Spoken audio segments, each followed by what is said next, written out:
Hello everyone, this is Brett Curtis here from Ywamships, Kona Hawaii.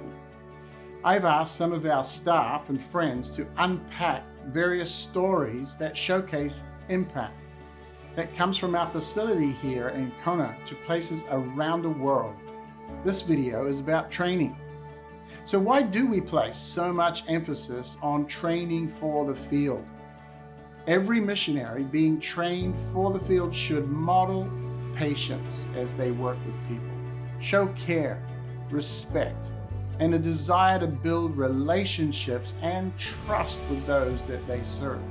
The ones that we serve are often in very vulnerable situations, and if we are the only ones coming to their island with a ship that has medical options they so desperately need, then the way we treat them is essential.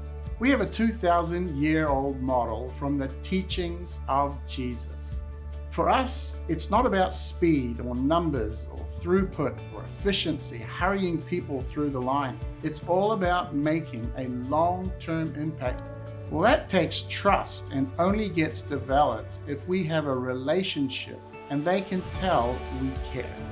We don't get paid for what we're doing, and every volunteer comes to them at great personal expense. They come in carefully, having listened well to training. We send volunteers to educate people in their most critical areas needed for sustainability, for development in their heart, in their mind, and their body. We believe this building here in Kona, Hawaii, creates the perfect live-learn environment. Education is not just classroom theory. It's modeled by the lifestyle of every staff member who has first done what they teach. It's not theory for the ones like Josh Ernst, but comes from having loved and served in action. Josh and others like him get around 250 missionaries ready to be sent out each year. The impact because of these students in the field is amazing. So now, let me bring on Josh Ernst from Ontario, Canada.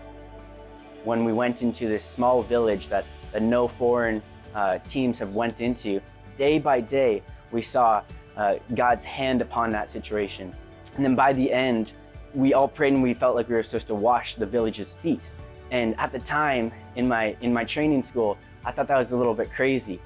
But as I was washing these people's feet, as I was taking off the dirt, as my knees were getting sore on the floor, I realized the impact and the relationship that Jesus has with his people, with his disciples. When he enters into homes, he would wash people's feet.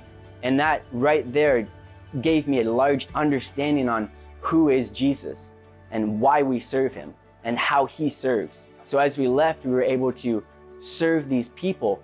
But then I came to this revelation that Jesus is the most servant of all. Before my DTS, I was insecure in the way I spoke. I was even insecure in my age, that I was too young.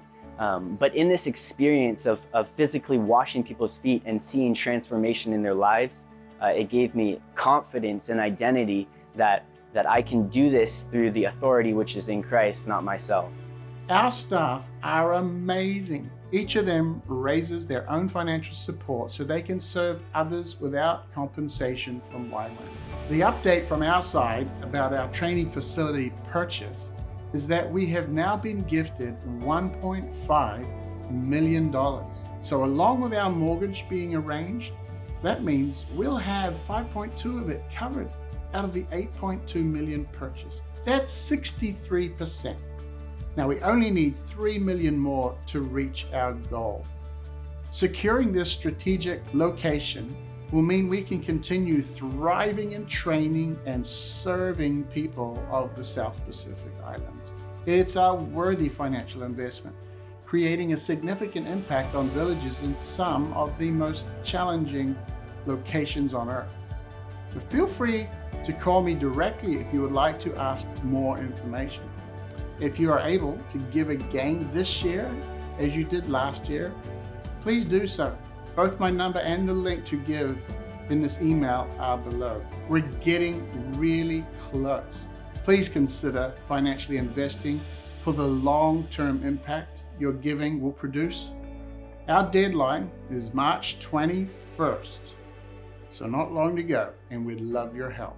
Mahalo and God bless.